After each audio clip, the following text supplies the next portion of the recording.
Deixa eu fazer uma apresentação aqui rápida. Acho que é legal, mas deixa eu cortar o áudio da turma, deixar só o do Daniel aberto para não dar interferência. Só achar o Daniel aqui que eu não estou vendo ele. Agora eu vi. Está em casa, velho? Oi?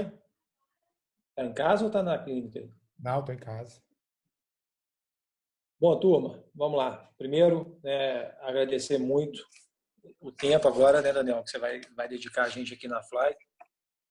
Acho que para a turma, praticamente, eu acredito que todos aqui já conhecem a fera, mas eu tenho várias histórias, assim como o Bob estava falando nisso, eu conheci o Daniel já há muitos anos.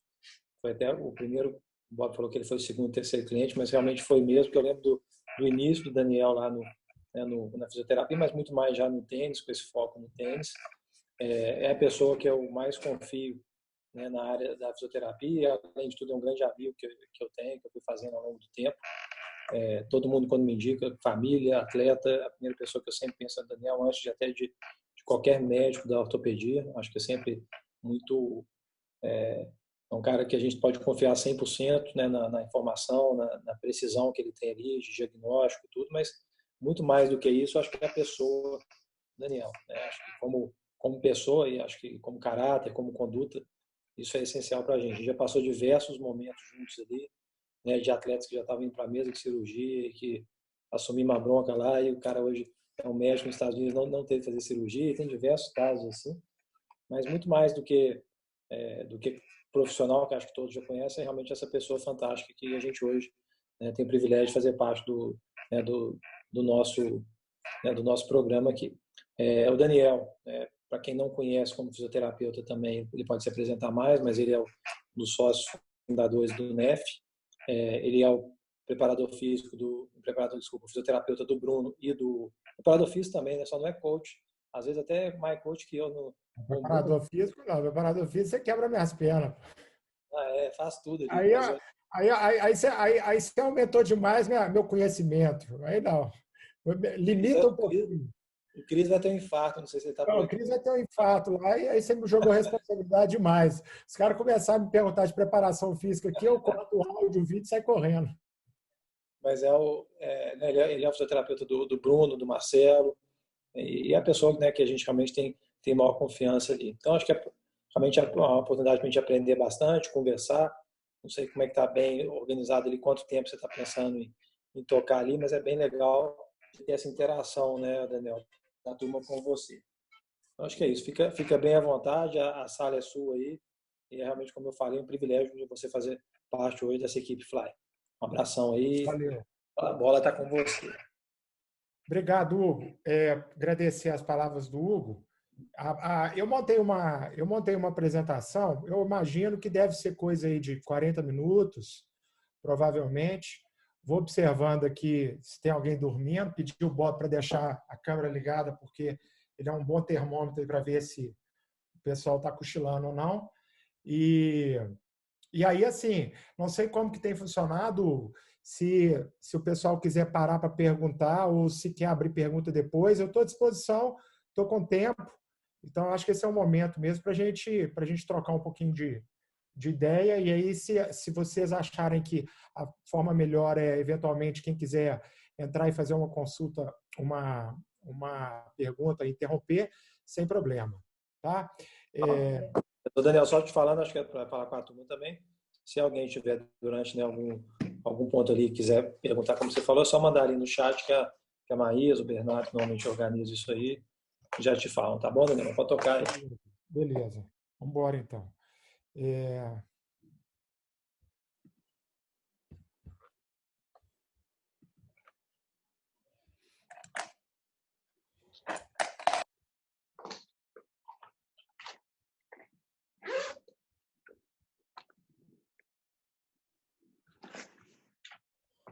Daniel, só seu áudio, não sei se você está falando alguma coisa, seu áudio cortou aí. Agora que eu vou começar aí, tá ok?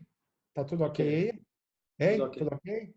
Então tá. Então, agradecer mais uma vez aí a turma carinhosa da Fly, que tem muito privilégio de poder ser parceiro, pelo convite. A ideia é a gente conversar um pouquinho sobre o desafio que é a prevenção e a reabilitação das lesões do tênis, né? Então, assim, quanto mais a gente vai para o esporte performance, mais a gente sabe que isso se torna um desafio.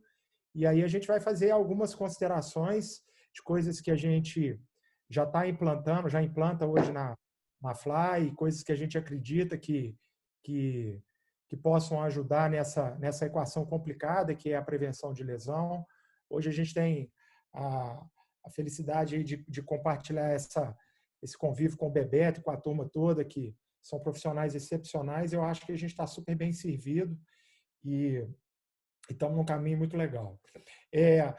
Rapidamente, aí, só para me apresentar, então, para quem não me conhece, eu sou fisioterapeuta, né? Eu me formei em 97 nas ciências médicas e fiz especialização em mestrado na área de esporte e fiz o meu doutorado na área de fisioterapia ortopédica.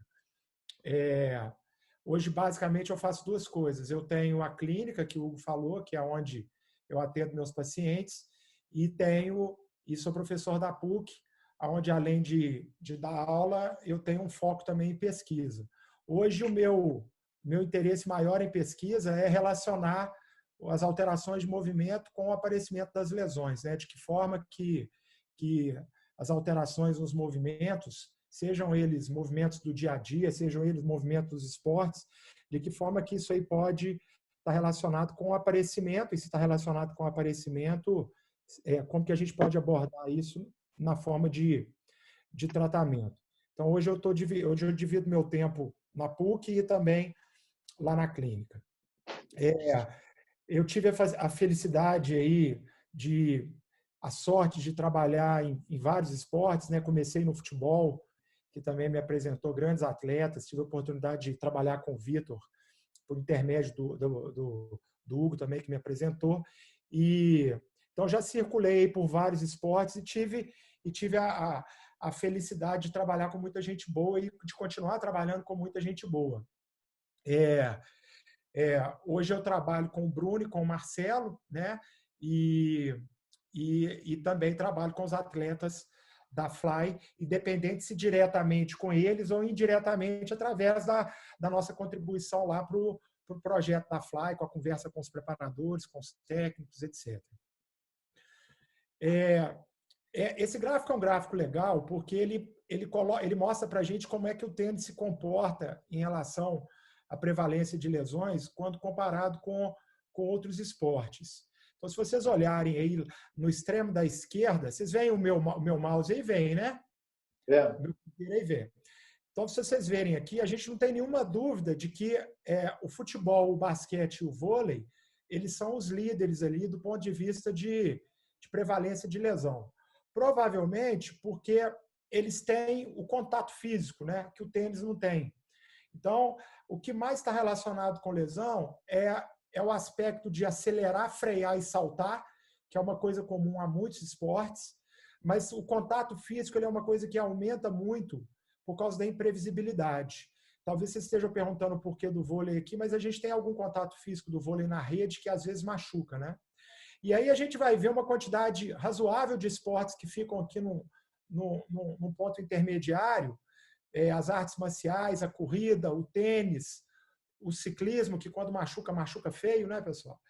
E depois a gente talvez dê um salto um pouquinho mais para baixo, para a natação, para uma musculação e a caminhada, mas vocês veem também que caminhar também machuca.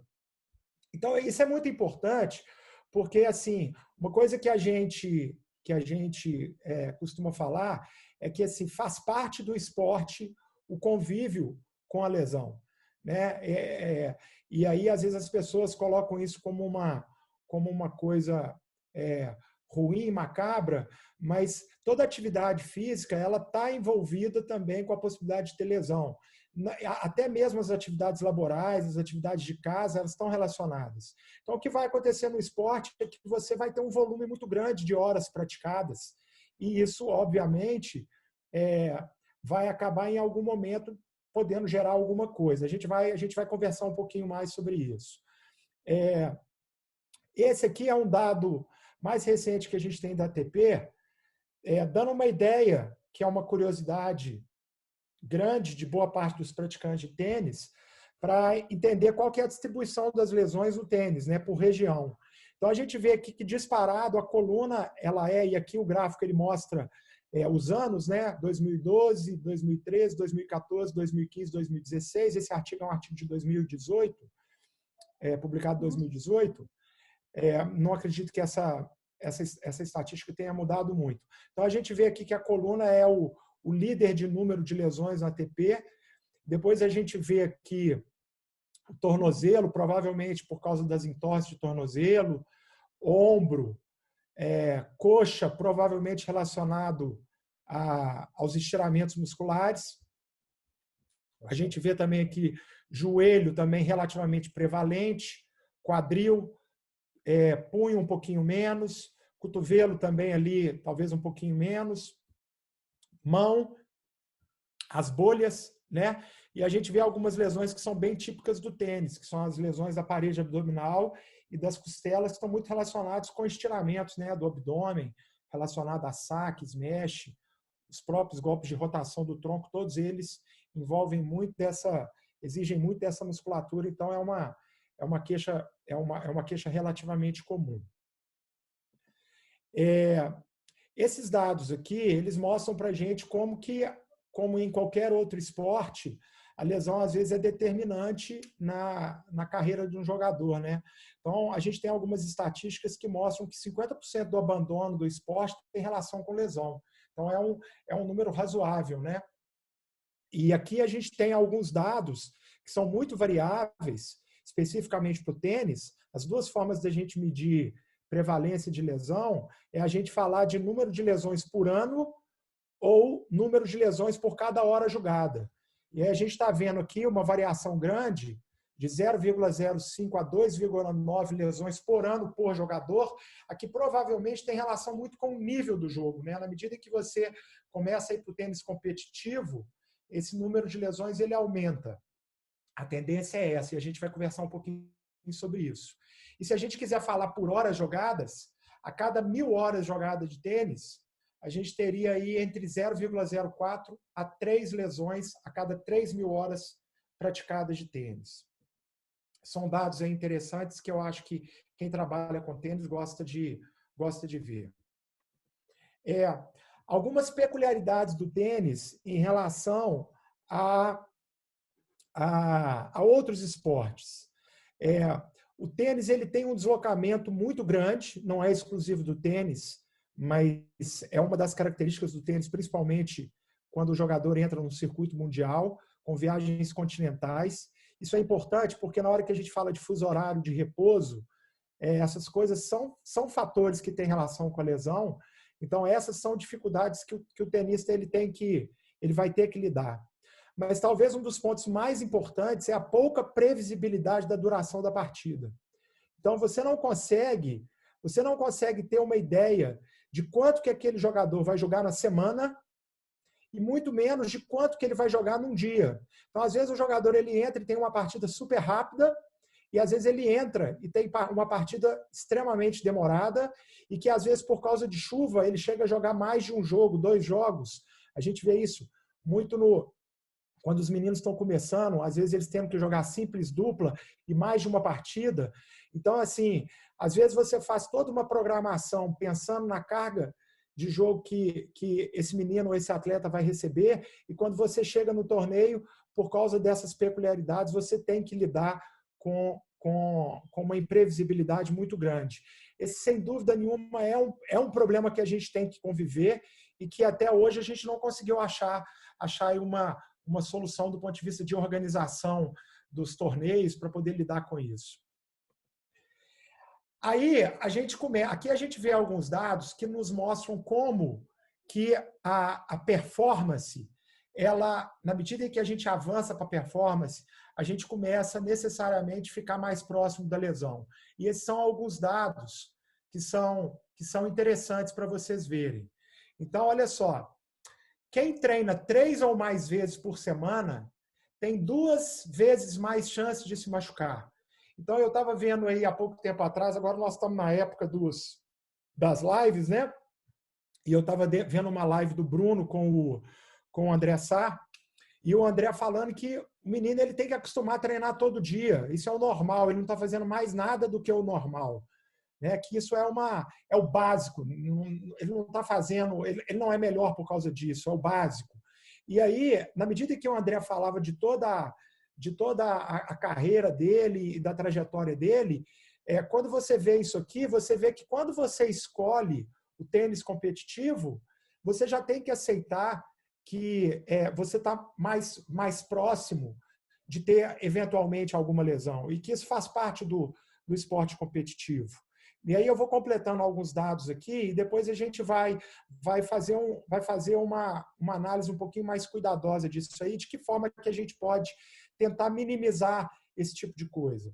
Então, olha só, treinar mais que 4 horas e meia por semana foi igual a 2 vezes mais chance de lesão. Que atleta competitivo que não treina isso?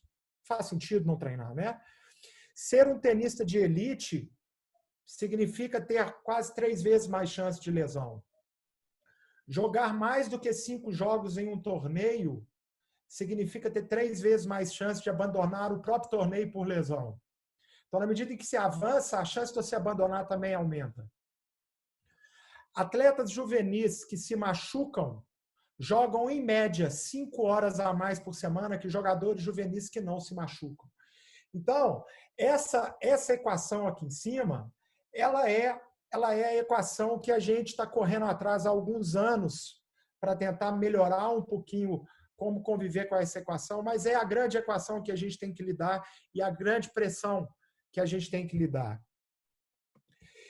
E aí vocês veem que não é fácil conciliar performance com prevenção de lesão.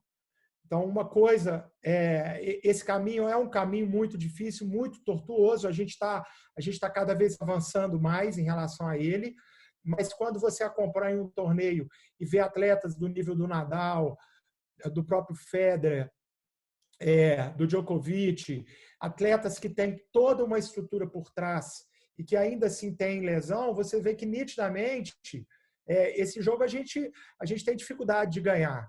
Porque para atingir a perfeição a gente precisa treinar, e para treinar a gente tem que sobrecarregar o nosso corpo. E aí a gente vai conversar um pouquinho. Então, assim, uma boa pergunta para a gente é o que fazer, né? O que fazer? Então, assim, que ferramenta que a gente tem para poder lidar com esse tipo de demanda? E aí, eu queria começar a conversar com vocês um pouquinho sobre isso, partindo desse trabalhinho aqui. Esse trabalho ele é um trabalho do professor Lieberman, que é um professor de Harvard, que eu tive algumas aulas com ele no ano passado, e o que ele fez? Ele pegou ultramaratonistas, 10 ultramaratonistas, então são pessoas que têm um volume de corrida já altíssimo, e ele propôs a essas pessoas para correr 121 dias seguidos. E essas pessoas elas deveriam correr 25 milhas por dia. Então, elas deveriam correr praticamente 40 quilômetros por dia, 121 dias consecutivos. E a ideia deles era atravessar os Estados Unidos correndo. E o que eles foram fazendo? Foram acompanhar o histórico dessas pessoas, fizeram medidas biomecânicas e fizeram medidas também de lesão. E aí eu queria que vocês vissem esses resultados aqui. E o que ele mostrou? Ele mostrou que mais de 75% das lesões aconteceram nos primeiros 30 de 120 dias. Então, se a gente olhar aqui, são os 10 corredores, e aqui foram o número de lesões que essas pessoas tiveram. Então, se a gente pegar aqui, ó, do dia 1 ao dia 30, esse experimento ele durou 120 dias. Do dia 1 ao dia 30, nós tivemos 76% das lesões acontecendo aqui.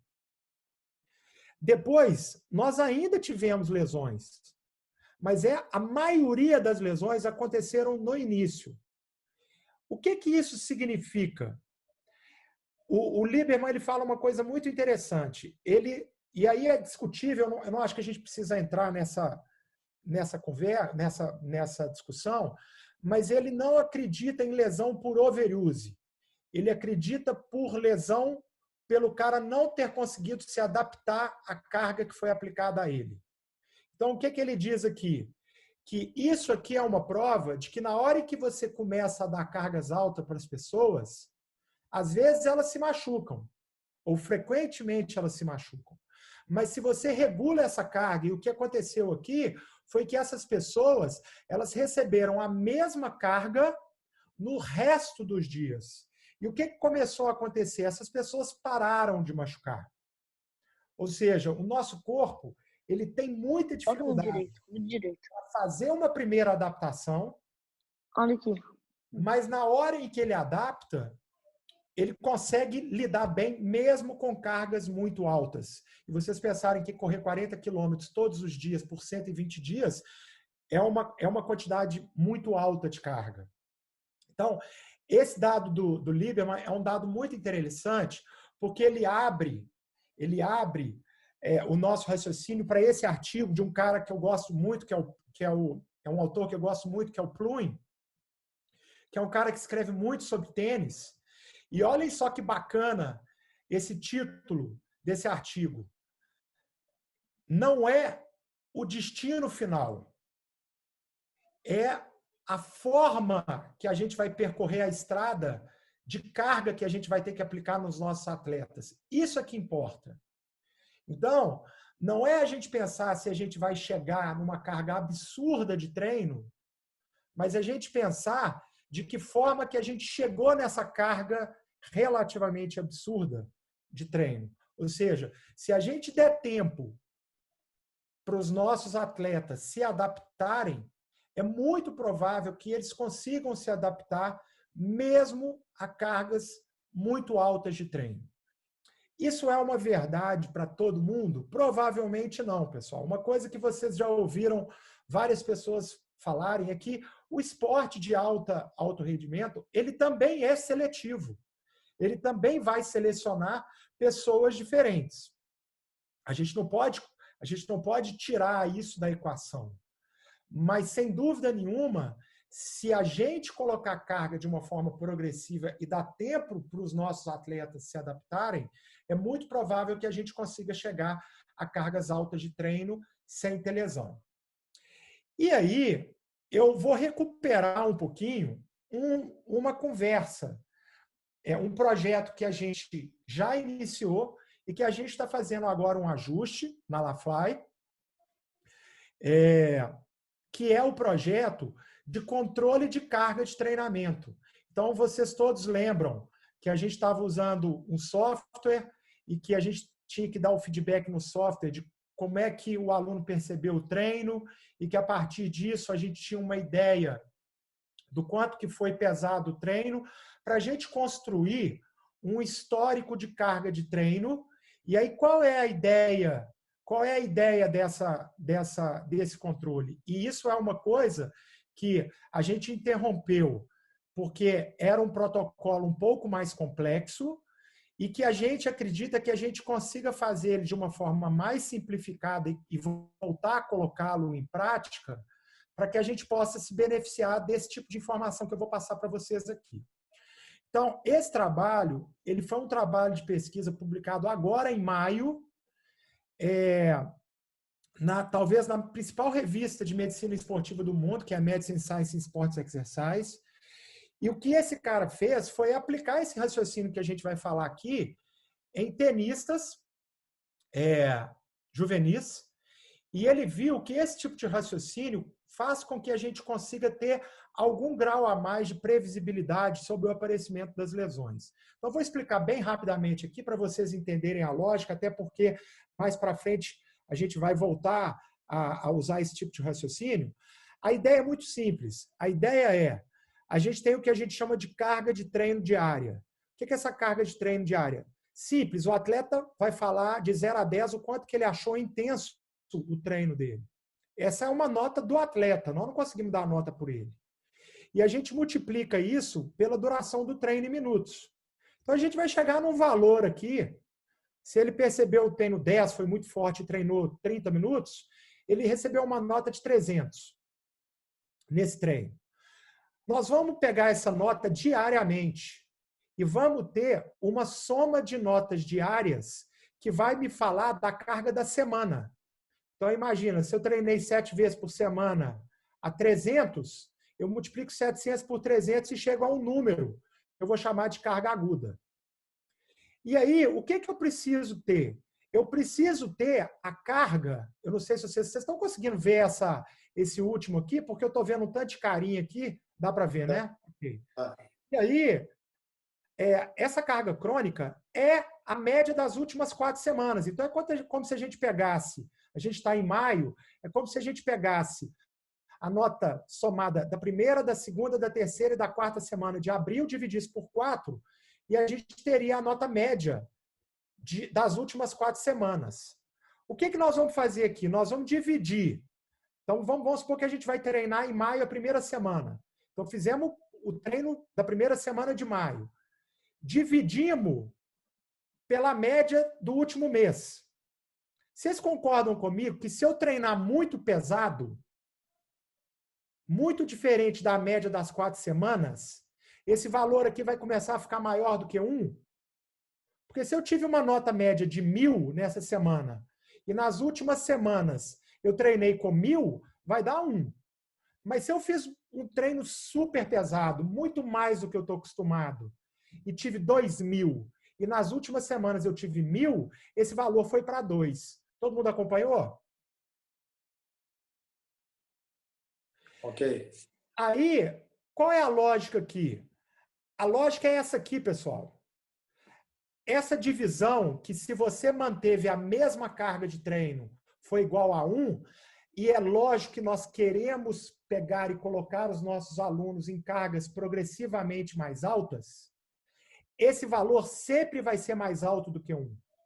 Porque nós estamos querendo sempre subir. Se você começa a subir muito rápido, esse número começa a ficar muito mais alto do que o 1.1, o 1.2, o 1.3. E aí, esse número aqui, que deveria ser de 1 a 1 ponto alguma coisa, observem o que começa a acontecer a partir do 1.5. Você já entra numa zona mais próxima de ter lesão. Do ponto de vista prático, significa, se você subiu mais do que 50% nessa semana de intensidade, que é aquele tempo e intensidade, né, pessoal? A multiplicação. Mais do que 50%, eu começo a entrar numa zona mais perigosa. Isso aqui é teórico para boa parte dos esportes. Para o tênis, era semi-teórico.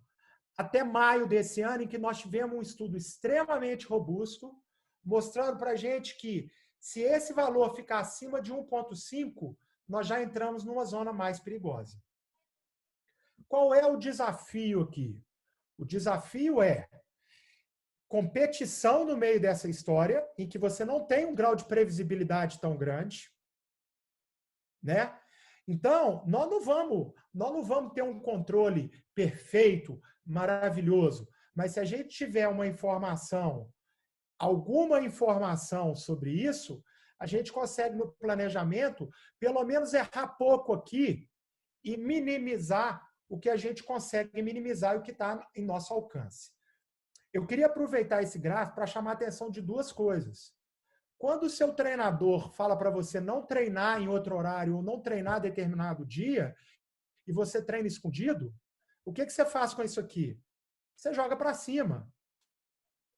Então, quando a gente faz uma programação de treino, é porque a gente está pensando nessa evolução. Então, é muito importante para o atleta acreditar nessa evolução que nós estamos planejando, para que o atleta fora, ele não acabe, às vezes, atrapalhando um pouquinho. Então, é lógico que quanto mais é melhor. Se você sobreviver, isso, ótimo.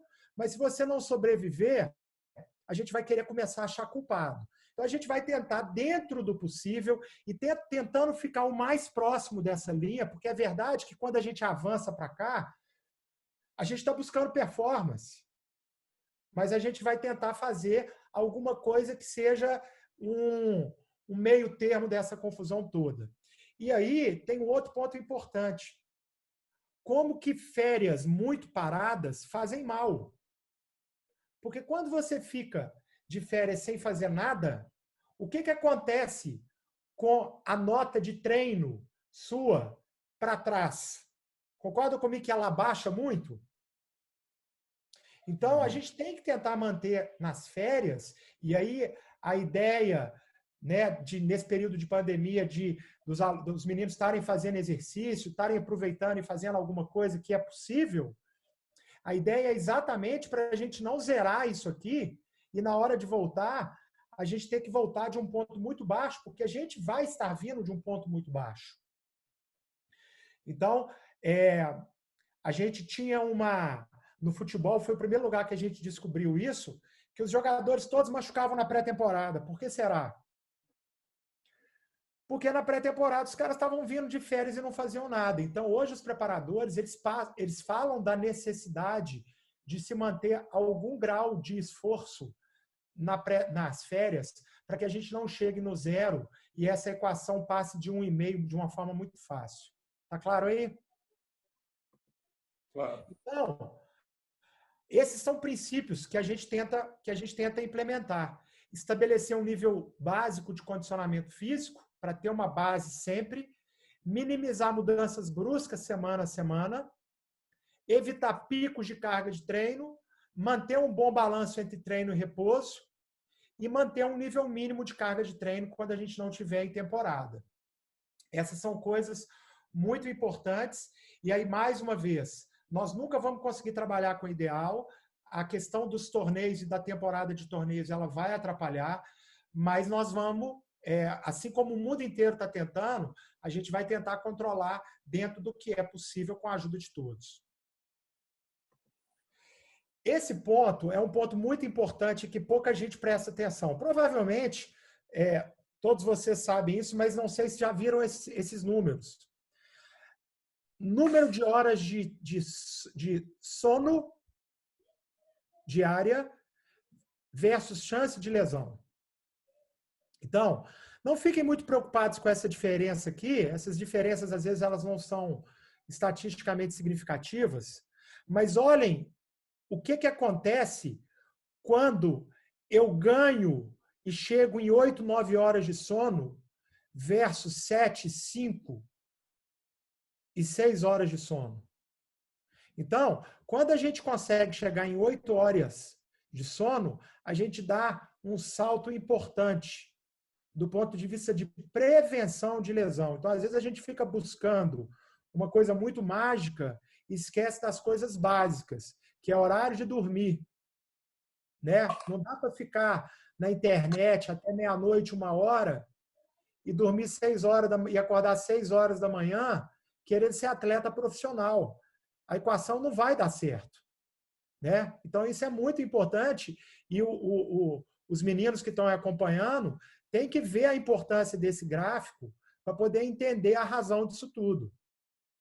Né? Depois a gente quer culpar o tênis que a gente estava usando, a raquete que não trocou, a corda, o excesso de treino, não alongou, não fez o fortalecimento, como quando o cara não está dormindo, e talvez isso aqui tenha um impacto tão importante ou mais importante do que outras coisas.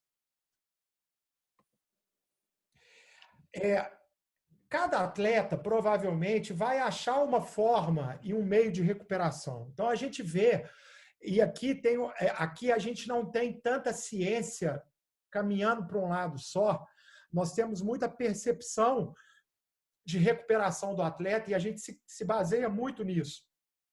Eu tenho atletas que odeiam ser alongados depois do jogo porque acham que incomoda, que machuca. Eu tenho atleta que se o cara não fizer um alongamento depois do jogo, ele não se sente bem. Então a gente vai ter que usar um pouquinho dessa percepção e fazer ou tentar achar um ponto médio do que é possível fazer quando a gente não tem a possibilidade de ter essas coisas todas, como um atleta de alto nível e top de ranking, tem um cara por conta dele. Mas a gente não tem dúvida que massagem, que às vezes um tanque de água fria, e tem gente que sente o tanque de água quente como extremamente confortável, não se preocupem com isso, não vai ser uma... Se você entrar numa água quente e se sentir confortável, não se sintam... Caiu o fone aqui. Não se sintam desconfortáveis com isso, você não está se machucando mais porque entrou na água quente. ou as botas de compressão, massagem, essas coisas todas são coisas que, na medida em que você vai chegando num determinado nível, essas coisas vão passando a ser mais importantes. O sonho nosso é encontrar um método que eu avalie o meu atleta, dou um score para ele, faço um programa mágico e ele nunca mais machuca. E, na verdade, o mercado está doido para vender esse produto.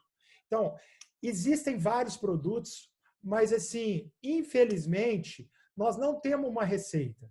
Então, eu coloquei aqui, por acaso, um método de avaliação que gera um score, que é o FMS, que é feito em academia. A gente vê ele sendo feito, às vezes, em equipes de futebol e tal. E quando a gente vai ver uma análise rigorosa desses instrumentos, eles não conseguem prever lesão. Então, assim, o que a gente tenta fazer? A gente tenta, pelo menos por enquanto, fazer o seguinte caminho, que é pegar especificamente no tênis quais são as lesões mais comuns e tentar encontrar na literatura quais que são os fatores de risco associados a essas lesões e tentar construir um programa de reforço ou de alongamento ou do que é possível ser feito que aborde isso. Então, assim, sem querer ser muito extenso e muito detalhista, só para dar alguns exemplos para vocês, a gente sabe que o tenista normalmente desenvolve alguns encurtamentos no ombro. E às vezes, esses encurtamentos eles podem ter relação com lesão do ombro. Então, em boa parte dos protocolos de exercício para tenistas, que a gente usa lá com o pessoal da Fly, a gente já tem algumas coisas que a gente sabe que podem ser utilizadas numa escala mais ampla. Se a gente pegar tenistas com dor lombar, eles têm uma coisa em comum.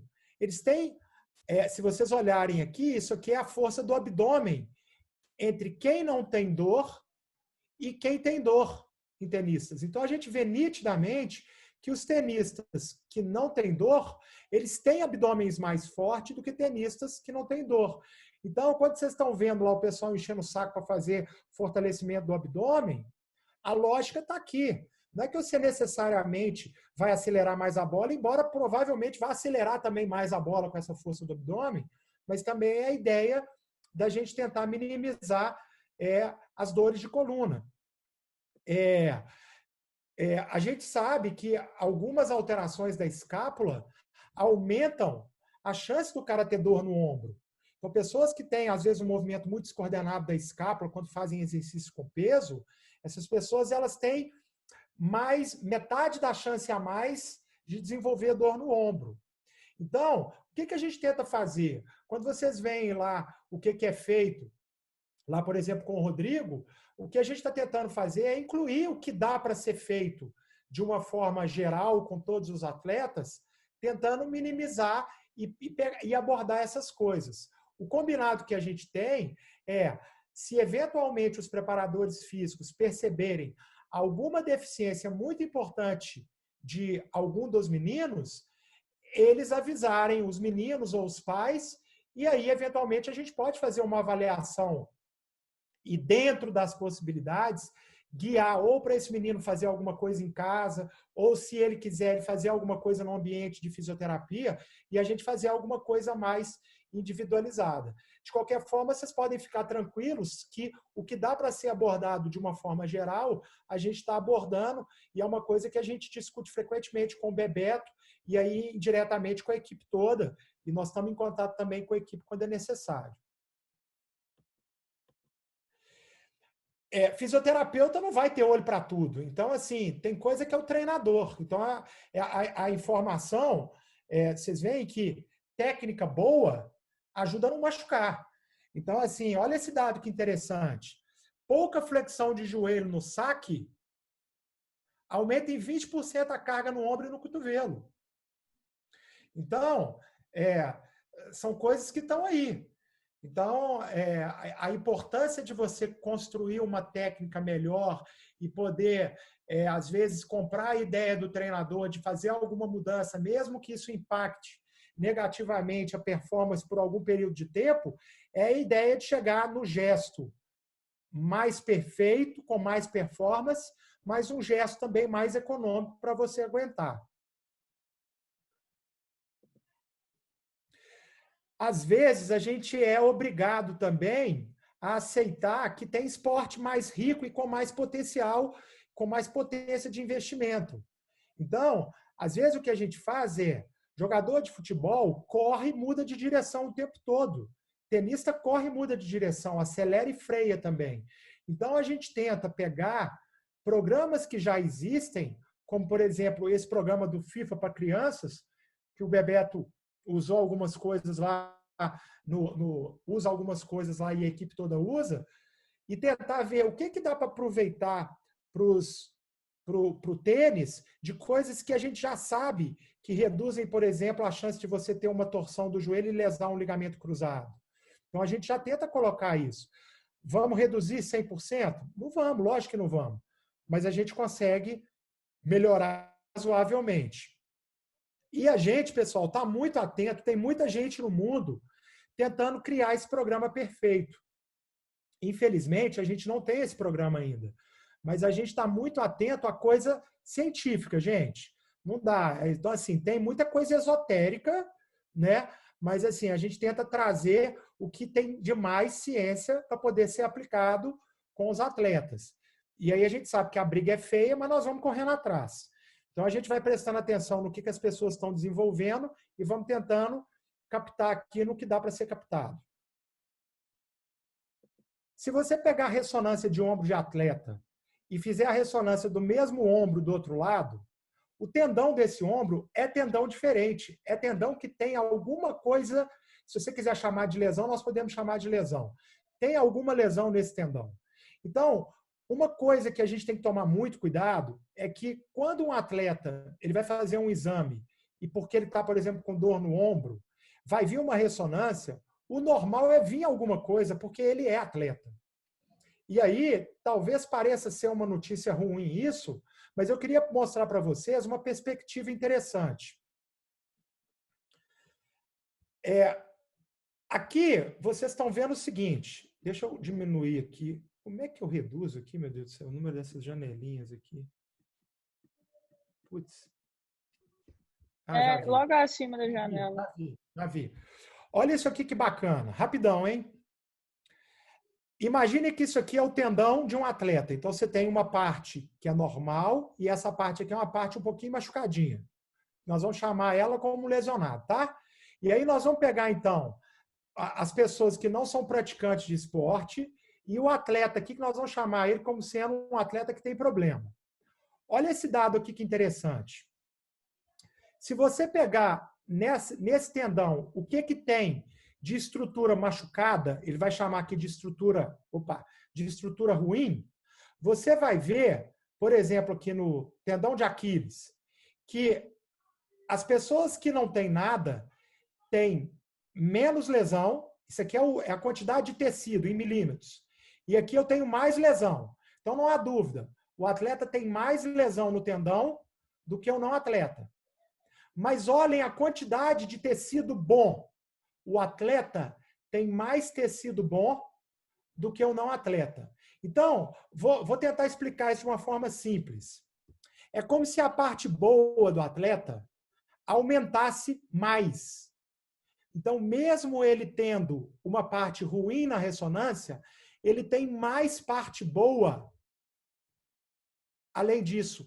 Então, ele acaba tendo mais tendão bom do que o sujeito que não é atleta e que não tem lesão no ombro. Vocês entenderam o meu raciocínio ou não?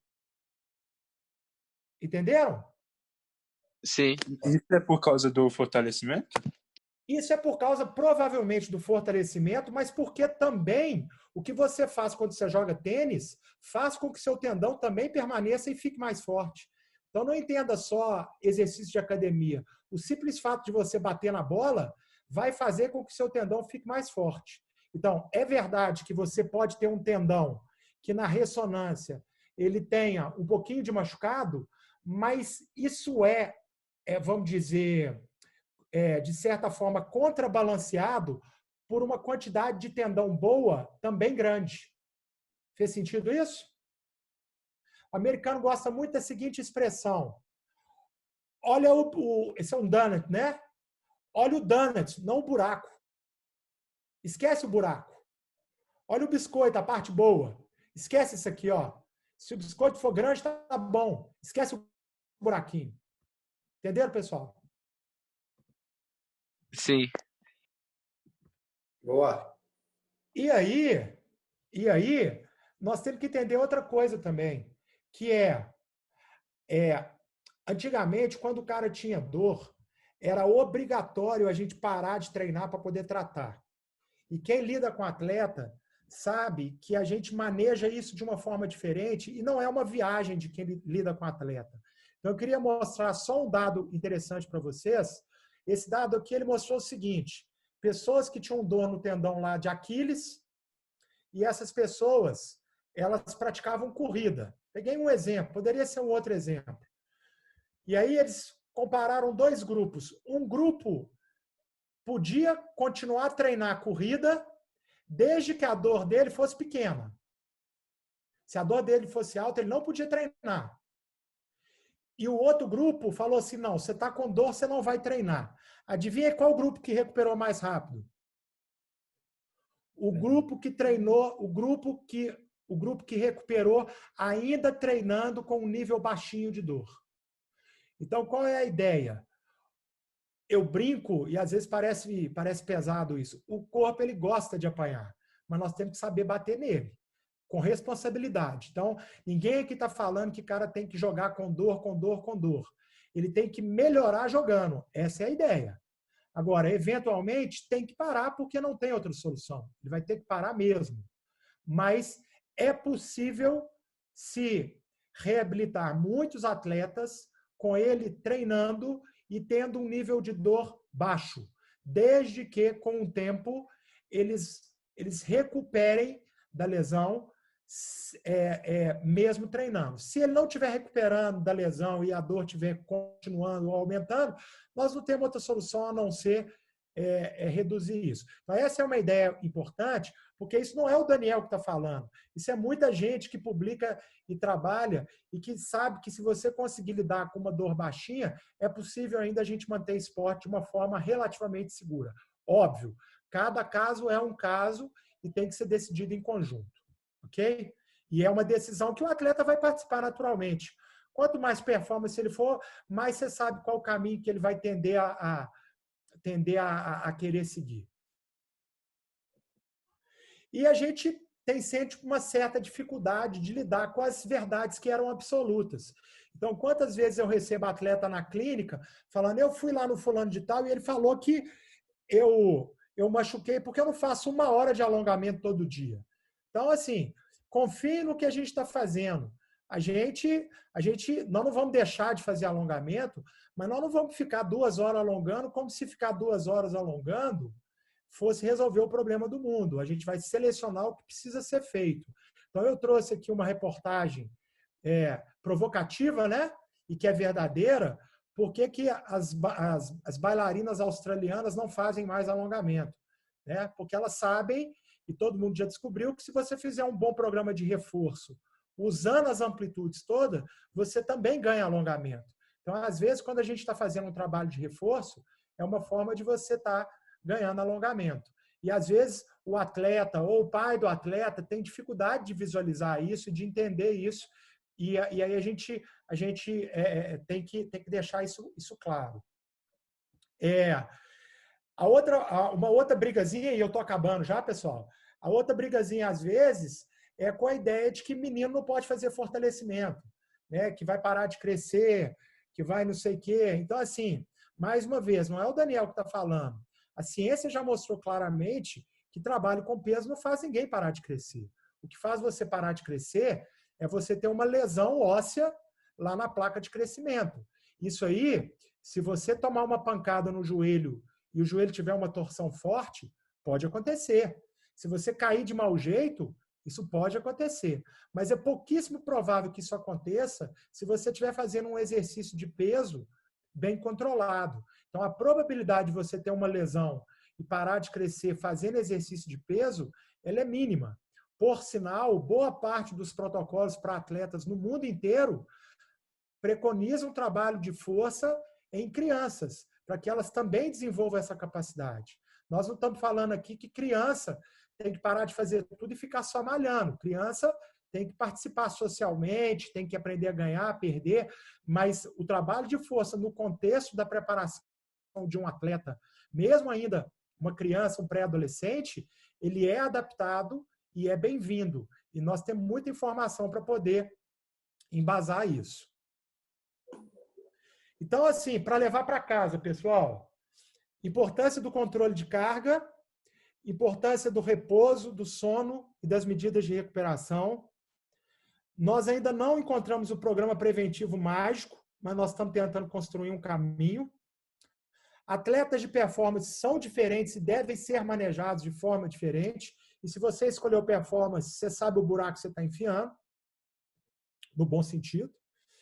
E a expectativa da performance sem lesão, ela é uma esperança que ainda está longe de ser alcançada. Então, nós estamos trabalhando, mas a gente precisa da compreensão de todos vocês que o mundo dos atletas faz parte de conviver eventualmente com lesão e a gente está tentando fazer o melhor possível.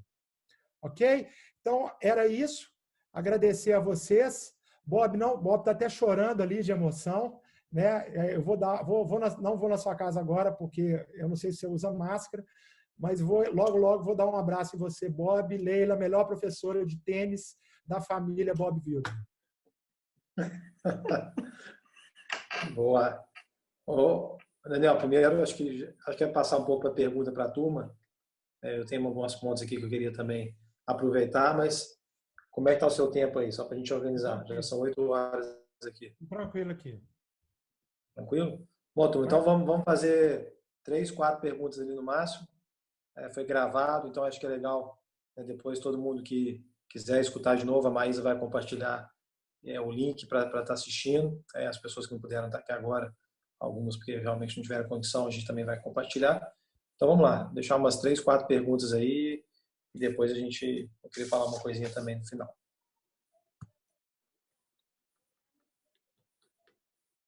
Se ninguém tiver, eu já vou começar a mandar aqui, turma.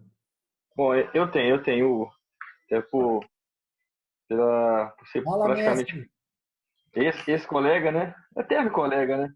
Claro. Uma vez formado, sempre fisioterapeuta, né? Então, vamos lá. Queria só saber uma opinião sua, Daniel, sobre uma questão que eu participei de uma mesa redonda há muitos anos.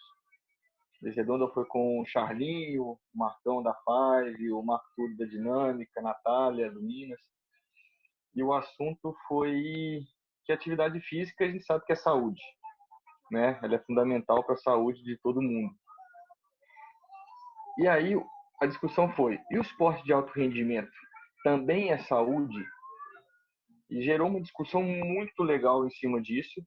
E eu queria saber a sua opinião, se o esporte de rendimento também é saúde, se pode ser saúde ou se a gente está caminhando para um caminho um pouco mais afastado da saúde. Bom, vamos lá. Quando você fala saúde, o espectro ele é muito grande, né? Então, por exemplo, provadamente, esporte em geral e muito provavelmente o esporte competitivo, para a maior parte dos esportes competitivos, isso significa mais longevidade. Então, provavelmente, você vai ganhar 3 a 4 anos a mais de vida por ter praticado esporte. Então, isso aí a gente já tem vários esportes e é relativamente bem aceito. Na medida em que você se expõe mais ao esporte, você tem riscos de ter mais lesões ortopédicas. Então, assim, provavelmente, um atleta ele vai ter um histórico de lesões ortopédicas. Talvez alguns atletas vão ter um histórico maior do que outros. Nós não sabemos, para boa parte ou para grande parte dos atletas, isso provavelmente não vai alterar a qualidade de vida deles lá na frente no sentido ruim. Aí eu acho que a gente tem que falar do tênis. O futebol, o esporte de contato, talvez esteja num nível um pouquinho diferente. Por exemplo, a gente sabe que o jogador de futebol profissional tem mais artrose do que o não jogador de futebol profissional. O tênis, a gente não tem essa informação. Mas eu diria para você o seguinte, do ponto de vista cardiovascular, do ponto de vista saúde mental, do ponto de vista longevidade, não há dúvida nenhuma de que esporte, mesmo esporte competitivo, ele é saúde. né? Talvez, do ponto de vista ortopédico, alguns atletas, e aí vai ser difícil a gente achar o culpado, talvez a própria seleção natural, né? Quando você pega, por exemplo, quando a gente pega, por exemplo, o Murray, né? Ninguém acredita que o Murray não tenha tido os melhores profissionais em volta dele. Mas o Murray provavelmente foi um cara que foi selecionado para sofrer muito no seu quadril. Poderia ter sido feita alguma coisa diferente com ele? Agora é fácil a gente falar isso, né? Mas se a gente pegar para a maioria, provavelmente o tênis competitivo é saúde, é longevidade. E aí nós vamos ter que separar por esporte, tá? Legal. Boa. Mais uma aí, turma?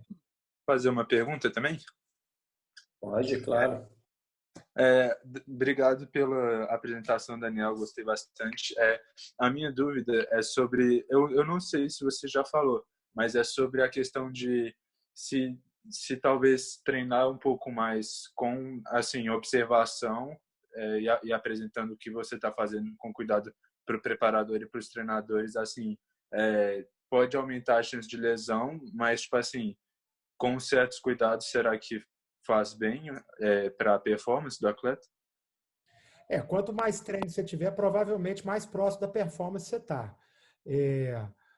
O que a gente conversou, eu não sei se você pegou a palestra toda desde o início, mas o que a gente falou não é de você ter a preocupação com o quanto você vai treinar, mas a preocupação de como é que você vai chegar nessa quantidade de treino que você quer fazer. Então, assim, não dá para você, de repente, que está acostumado a treinar só meio horário, de repente treinar full todos os horários com intensidade alta. Mas eu preciso treinar manhã e tarde todo dia. Ok, então nós temos que fazer um planejamento para chegar aí. E aí, provavelmente, se a gente tiver esse planejamento, é muito provável que você consiga fazer isso sem se machucar. É muito provável. Agora, é óbvio que quanto mais intensidade você colocar nesse treino de manhã e de tarde, e a intensidade ela é importante também, não é só o número de horas de quadra, você começa a exigir mais. E aí a pergunta é, você dorme bem? Você alimenta bem? Você faz alguma coisa preventiva? Né? E aí ainda tem mais uma coisa. Qual é a sua genética? Nós não sabemos também. Entendeu? Mas eu acho assim, a gente tem que se preocupar mais com a forma de chegar numa carga alta do que necessariamente simplesmente falar que não dá para treinar com uma carga alta. Essa que é a ideia. Entendi, obrigado. Posso fazer uma pergunta? Claro. Se você tiver lesionado, em questão de alimentação, que você falou agora, será que tem um grande peso na lesão que você tá? Por exemplo, se você tiver com uma alimentação mal ou alguma coisa desse tipo, vai ter algum peso sobre a sua lesão? Cara, é provável que uma alimentação ruim impacte em tudo, inclusive na probabilidade de você ter uma lesão e uma boa recuperação. Eu não consigo te falar, até pela minha formação, né, fisioterapeuta, eu não consigo te falar assim, o quão importante vai ser essa alimentação na instalação e na cura de uma lesão. Provavelmente nós não vamos achar um alimento mágico nem para prevenir e nem para recuperar. Mas não tem dúvida de que uma alimentação equilibrada ela é super importante, ainda mais para o cara que tem uma demanda de treino que vocês têm. Né? Para vocês é muito mais importante. A demanda de vocês é muito grande. Então, eu não tenho dúvida que sim. Agora, se você me perguntar o quanto isso é importante, o quanto isso vai determinar, eu não sei te falar. Uhum. Obrigado. Valeu. Então, mais uma pergunta aí, turma. Pode perguntar? Pode. Eu queria saber também um pouquinho, Daniel, sobre o pré-treino. O que a gente pode fazer antes do treino que ajuda também a prevenir um bom aquecimento ou alguma coisa também? Uhum. Ricardinho, o que a gente mais sabe é o seguinte: toda vez que você vai treinar com intensidade, você tem que mostrar para o corpo o que você vai fazer de forma lenta e progressiva. Então, independente do que você vai fazer, se você vai fazer um supino pesado, você não pode fazer a primeira série pesada. Você tem que fazer uma série, mostrar para o seu ombro que você vai fazer um supino pesado. Se você vai sacar, você tem que mostrar para o seu ombro que você vai sacar. Então, provavelmente, a parte mais importante do pré-treino é você fazer os gestos que você vai fazer de uma forma lenta e progressiva. Essa é a parte mais importante. É óbvio que se você está cansado, dormiu mal, não acha que fazer isso vai salvar, né? Então, assim, é o que dá para fazer. E aí, assim, mas eu sinto bem se eu alongo. Então, alonga. Mas e se eu não me sinto bem alongando? Então, provavelmente, você pode substituir isso por outra coisa, né? Mas, assim, talvez essa coisa do fazer o gesto de uma forma lenta e progressiva seja a parte mais importante do aquecimento, né? Do pré-treino. Valeu. Não ficou muita dúvida aí, ficou muito claro. Que foi? Daniel? Opa! Bom, acho Falhou um que pouquinho aqui. Falhou um pouquinho aqui, mas agora voltou. a gente falou, não, a gente falou foi do Ricardinho um pouquinho, no final. Mas vamos lá, turma. Alguém tem mais alguma pergunta antes da gente fazer um fechamento aqui? Vou liberar mais uma? Bom, vou falar então aqui. Pessoal, vamos lá. Daniel, primeiro, acho que, como eu falei no início, né, a gente tem que te agradecer muito pelo tempo, mas um ponto que você colocou aí, que eu acho que é fundamental da gente colocar para os meninos aqui, para os treinadores também, é essa questão. Está me escutando aí ou não? Ó, É essa questão da mágica. Você usou diversas vezes, né, durante ali, esse tempo que você está falando, de mágica, né, de hoje a gente sabe, eu estou dentro do circuito profissional ali e é muito comum os gurus. Esse guru já é antigo, mas hoje tem guru para tudo quanto é coisa. Aí você vai para um outro lado, que os meninos, eu vejo com meus filhos também. A turma está muito nessa vibe aí de Instagram e está cheio de receita mágica no Instagram ali. E o que eu queria passar assim, para o grupo todo é que a gente está tendo a oportunidade, né, de estar pegando uma pessoa de na fonte mesmo, uma pessoa que a gente realmente tem total confiança, dela falar, né, depois foi o que você falou, né, eu acho que isso que é bem bacana, dela falar o tempo inteiro, apesar de mostrar um conhecimento gigantesco, cada vez que eu tenho a oportunidade de estar conversando com você, e agora mais ainda, de aprofundar, a gente vê um nível, né, de qualidade absurdo, e a gente muitas vezes continua escutando, né, e indo para um lado, que é o lado que acho que é tendência mesmo, né? Você pega hoje um influencer aí, o cara ganha milhões ali para falar uma bobagem, né? Você pega um Big Brother que acabou de passar, o cara já meu filho estava falando aqui, a pizzaria do cara é a pizzaria mais famosa aí de São Paulo. E a gente tem dentro, e aí que eu queria falar muito de você, Daniel, pegando exemplo da própria ATP, a ATP ela tem diversos excelentes fisioterapeutas e eles acabam indo, né, para ser fisioterapeuta particular. E eu posso falar muito pelo Bruno, que a gente tem muito contato, pelo Vitor, que você citou ali, pelo Belfort. Eles têm contato com o fisioterapeuta do Zerev, né, que é o Hugo, ele saiu de dentro da ATP. Fisioterapeuta do Tim, é um cara que já foi fisioterapeuta do Guga e que hoje e também saiu de dentro de uma ATP. E aí, quando você pega esses jogadores como o Bruno, ele fala, pô, nunca vi uma mão, né, e uma forma tão clara e simples de trabalhar como o Daniel tem. O Vitor Belfort, que você citou, o Vitor Belfort já rodou fisioterapeuta do mundo inteiro. E ele, né, ele fala, cara, se puder trazer o Daniel para ficar comigo aqui na Flórida, eu ia estar feliz, porque eu sei que eu tô, além de estar com um cara absolutamente competente, tem a pessoa que vem junto. Então, assim, a gente tem a oportunidade, isso eu vou estender também aos treinadores, de ter pessoas excepcionais dentro do projeto. E muitas vezes continuam sempre orando por uma coisa de fora. Eu cheguei ao cume de escutar dentro do meu ócio, eu estava na sala vendo o Djokovic alongar.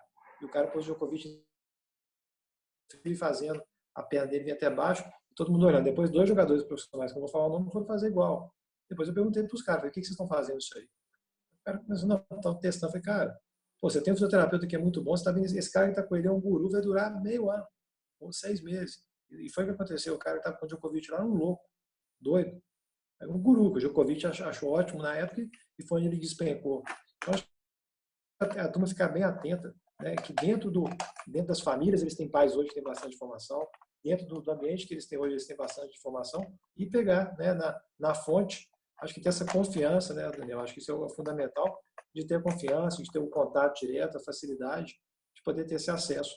É muito mais fácil ter esse acesso, muito mais correto. Nós estamos passando um momento no Brasil que a gente fica escutando um monte de coisa, um monte de emissora. É muito mais fácil ir direto numa fonte. Vamos conversar com o médico. A gente trouxe o Márcio Craveiro para cá. Vamos conversar com o cara do sono. Trouxemos o Dr. Marco Túlio para cá, que falou muito bem sobre o sono e você hoje reforçou. Vamos falar agora dessa área. Trouxemos você. Então, acho que esse talvez o toque que eu queria passar para a turma, para a gente realmente ter isso como agora um hábito, né? E não ir para esse hábito convencional que a turma está indo hoje. Vou te agradecer muito, né, por todo o apoio de sempre, por todo o empenho, mas principalmente pela qualidade que você trouxe aqui. Beleza, eu te agradeço as palavras, né? Agradeço a oportunidade, estou à disposição e estamos juntos aí. Vamos continuar com o projeto aí que nós vamos longe. Valeu. Obrigado, Daniel. Um abraço para o Bob, que é um cara assim que eu amo de coração. O Bob foi cortado o áudio dele, a gente pode deixar no final. Tiraram o Bob daí, pô. Bob dormiu. Ele está ali, cadê ele?